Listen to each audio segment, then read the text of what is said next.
सूत जी बोले, प्राचीन समय की बात है। मुनि विश्वामित्र के बुलावे पर मुनि और सन्यासी लोग एक स्थान पर एकत्र हुए सभा करने के लिए। सभा में मुनि विश्वामित्र ने सभी को संबोधित किया। मुनि विश्वामित्र ने कहा, हे मुनियों, आश्रमों में दुष्ट राक्षस यज्ञ करने वाले हमारे लोगों का अपना भोजन बना लेते हैं, यज्ञों को नष्ट कर देते हैं, जिसके कारण हमारे पूजा पाठ, ध्यान आदि में परेशानी हो रही है।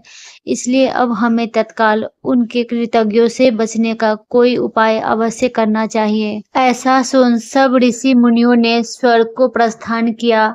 मुनियों के इस कष्ट को सुनकर ब्रह्मा जी को बड़ा आश्चर्य हुआ। ब्रह्मा जी कहने लगे, हे मुनियों, राक्षसों से तो स्वर्ग में रहने वाले देवता को भी भय लगता है, फिर मनुष्यों को तो कहना ही क्या, जो बुढ़ापे और मृत्यु के दुख में लिप्त रहते हैं। उन राक्षसों को नष्ट करने में श्री विश्वकर्मा समर्थ है।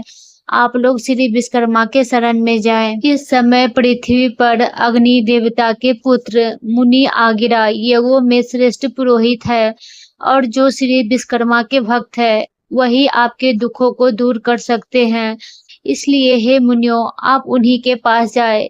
सूत जी बोले, ब्रह्मा जी के कथन के अनुसार मुनि लोग अंगिरा ऋषि के पास गए।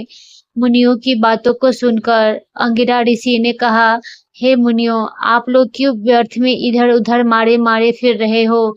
दुखों दूर करने में विश्वकर्मा भगवान के अतिरिक्त और कोई भी समर्थी नहीं है। अमावस्या के दिन आप लोग अपने साधारण कर्मों को रोककर भक्ति पूर्वक श्री विश्वकर्मा कथा सुने और उनकी उपासना करें। आपके सारे कष्टों को विश्वकर्मा भगवान अवश्य दूर करेंगे। महर्षि अंगिरा की बातों को सुनकर सभी लोग अपने अपने आश्रमों में चले गए। तत्पश्चात अमावस्या के दिन मुनियों ने यज्ञ किया। यज्ञ में विश्वकर्मा भगवान का पूजन किया, श्री विश्वकर्मा कथा को सुना, जिसका परिणाम यह हुआ कि सारे राक्षस भस्म हो गए।